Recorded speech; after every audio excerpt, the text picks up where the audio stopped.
Okay, so we have a listener who asked us a great question, and we're going to focus on that for this episode. Emma Bobby said, "Can you make an episode on how to learn to be vulnerable?" So I thought we could talk about vulnerability. All right. Why is it hard? Why is it important? And how can we embrace it?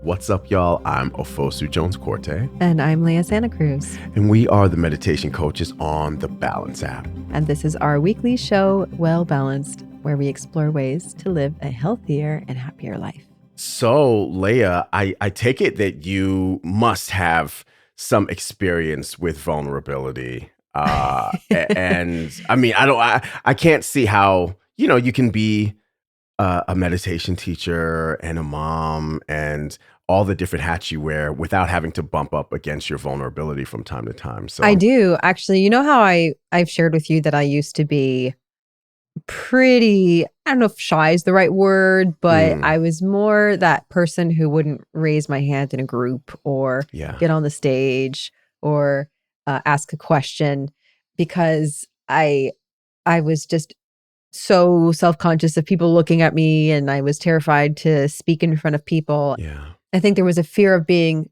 in that vulnerable place of being judged. And the first time that I really broke through that fear and shifted into vulnerability, I remember I had signed up for this weekend-long transformational course in Los Angeles, and it was quite an intense experience where you were there all day long, and I was with a group of 250 people. And I remember sitting in the very front row because I was going through a really hard time of my life at that point. And I was eager to get as much as I could out of it. So I sat right up front. And what surprised me was what happened next. The coach, he goes, "Come up here and just share from your own experience." I don't even remember what the subject was about because I literally leapt onto the stage without even thinking about it. I think there was like a split second that said, "I want to do this." And there was that voice that was like, "Oh no, I couldn't possibly." Wow. And then I just somehow overrode it and was like, my body was already moving before I could stop. And I got up onto the stage and there was just this like dead fear that came over me. Like, holy cow, what did I just do? Because I'm standing in front of 250 people staring back at me. And he looked at me and he was like, "Well?" And I said, "I don't know why I just got up here. I don't even know what to say. I'm really nervous right now." And he goes, "When did you lose your voice?" And just this pause, he just stopped. It was just this question that hit me so hard, like a ton of bricks. And it made me stop in my tracks and think, wow, when did I lose my voice? And the first thing that came up was an incident in my childhood where I felt scared to talk back to a bully. And I just started to share that story. And it ended up with me like having to, go through this really cathartic experience on stage that normally would have mortified me and was the most possible vulnerable thing I could have gone through in front of people, to share like the most intimate of pain and to just be in snot and tears and like beating my palms against a chair and crying and breaking down. And then I just went through it without thinking about what other people were thinking. I just dove fully in. It was the first time in my life I did that. And when I got off the stage and for the rest of the weekend, I couldn't believe the response. Like I was at first mortified of what I had just done in front of people. But then the overwhelming response was like, "You had so much courage. Like this helped me open up. This helped me see something. Like I related to your story." And I saw in that moment the power of me being vulnerable and being the first person to go that deep, gave permission to everybody else to witness themselves and to open up. Do you feel like that moment stayed with you? Yes, like a life-changing moment. Like I was not the same person after that. Well, I was, but something had shifted within me that allowed me to tap into my voice again. I'm not going to lie and say that it was just easy as pie to get on stage in front of people because I still experienced anxiety. But even just saying I'm a little nervous, and being vulnerable about that in the moment was enough honesty to open up, people's compassion, and to root for me and be there on my side versus like in my head thinking people were going to be scrutinizing me, you know? No, I really appreciate that story. It reminds me of a few incidences that I've had as well. But like, I think that being vulnerable is such a counterintuitive thing because if we think about it, like, nobody wants to be vulnerable. Nobody wants to be open to attack or harm or death or to show weakness. It's really antithetical to what it means to be an animal in the wild.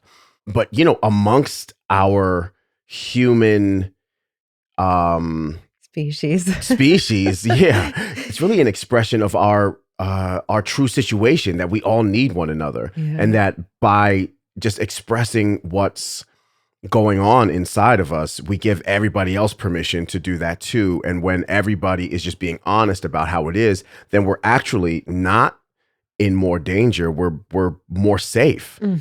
As a hip hop artist, I think the culture in hip hop is on the surface not one that encourages a lot of vulnerability. It's usually wanting to project the best self-image, the biggest self-image, the whether you're like the best lyricist or the Yeah. best dressed or the most money or you have the most partners or you're just at the top, at the top, at the top. Don't I remember like Eminem, who was it that winning that rap battle, and he just Yeah, like did every single put down that he could on that he could. That himself, it was Eminem. Yeah, exactly. and then left the guy with nothing. Nothing Like there to was say. nothing he could say.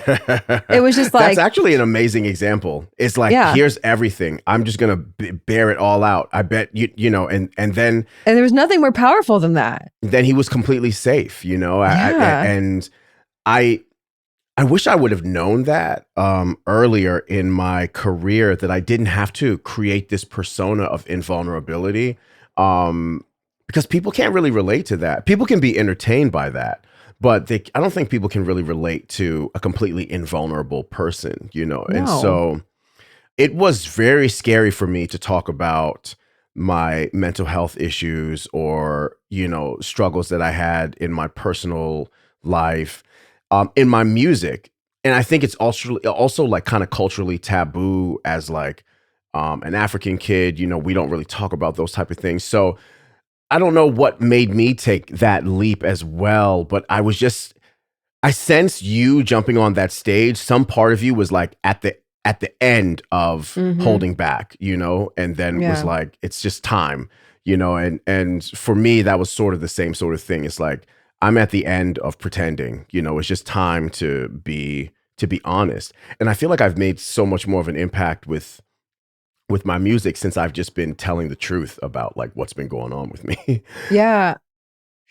And I think, you know, vulnerability shows up in more than just the ways that we speak, but I also think, you know, like I've just posted this for International Women's Day, like I had like this TikTok filter on my face and it was all made up and made my lips bigger and there was like absolutely no pores or any blemishes and it was like had done my eyebrows and my makeup just like the what was in style and there was no way of telling the difference because it's like AI based and the filters are getting so good and it prevents Yeah. us from being vulnerable in a way of Right. like just showing our imperfections, Yeah. right? Because it's just another way that we mask our vulnerability and we opt in for superficiality and for trying to fit into this idea of perfection, which ultimately hurts us and Yeah. does not make us relatable to others. And then we all end up looking like a clone. But I think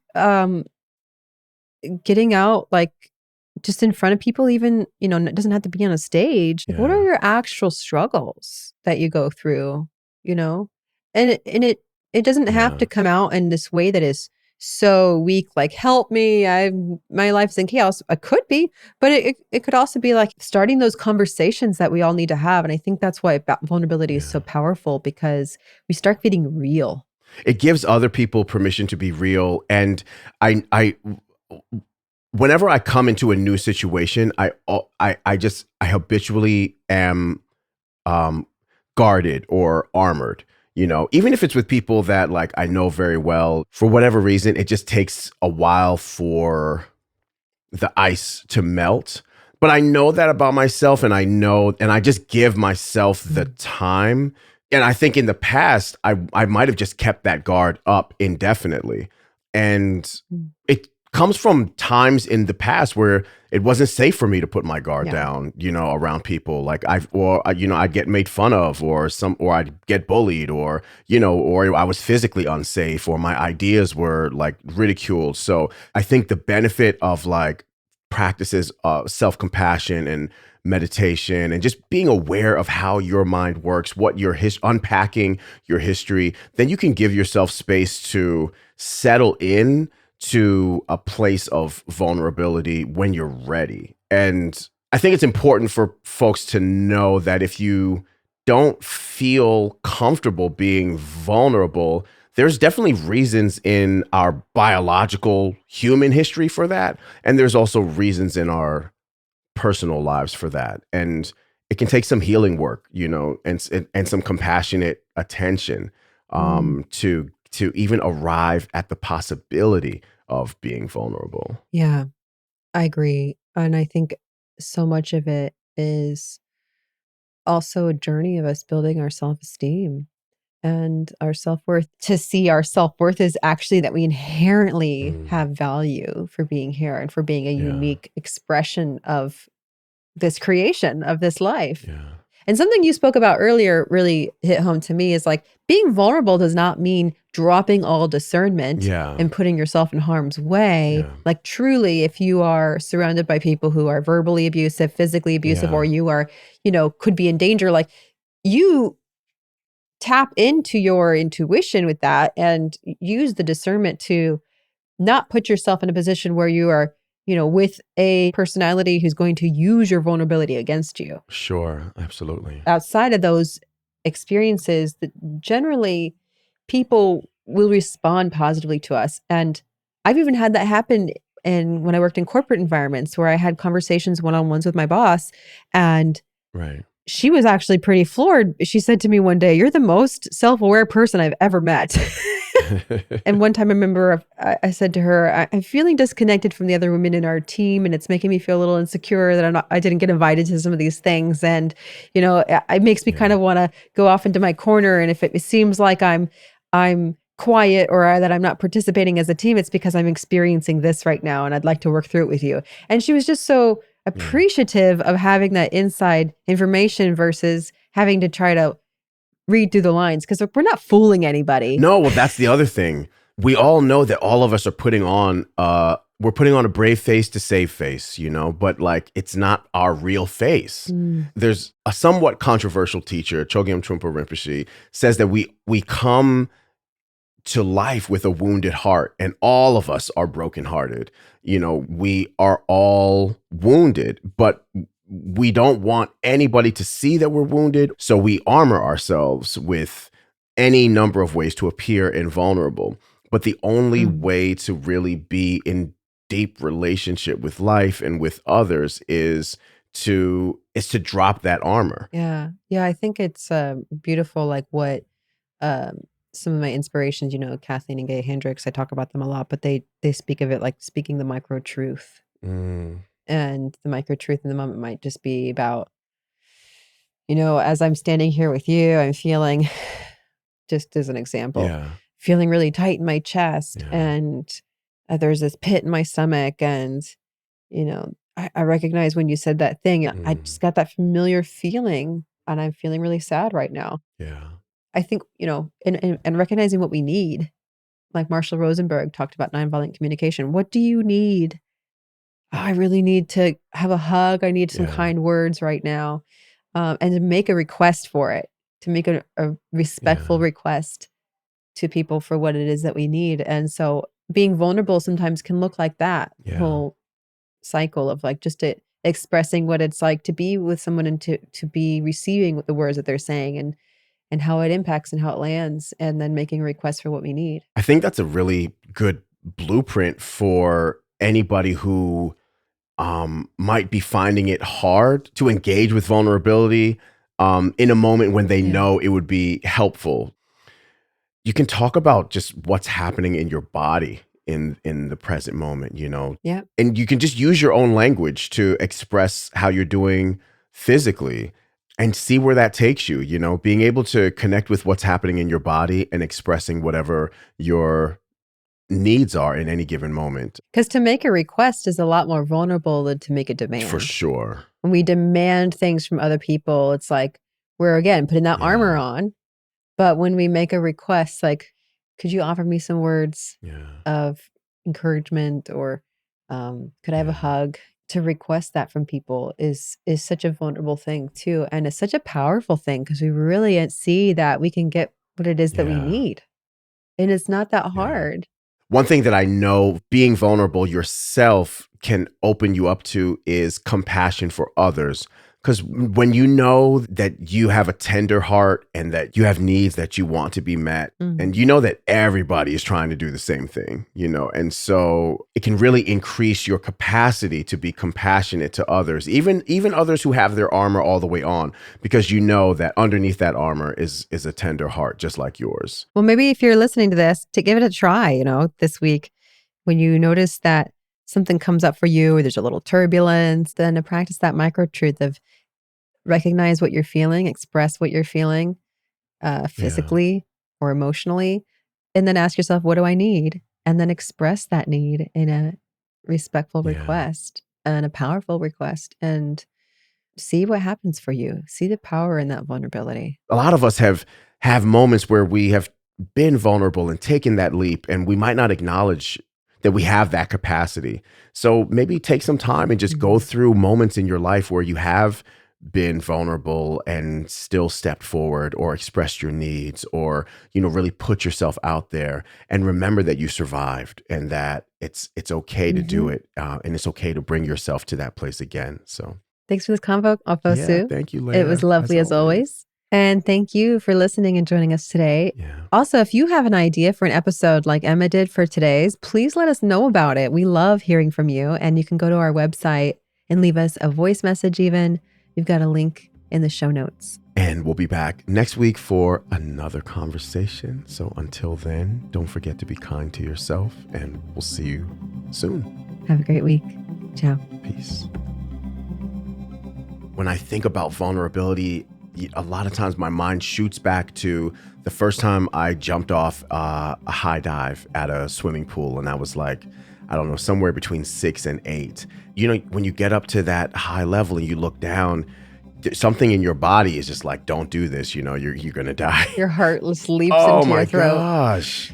I can feel it right now as you're You know describing what I'm it. saying? Just like the heart pounding feeling. But then, you know, all it takes is just, you know, it's just stepping off that diving board, and all of a sudden, you know, you're in the water. You did it. You didn't die. Everything's okay, you know. And so when I have a hard time connecting with vulnerability, I go back to that place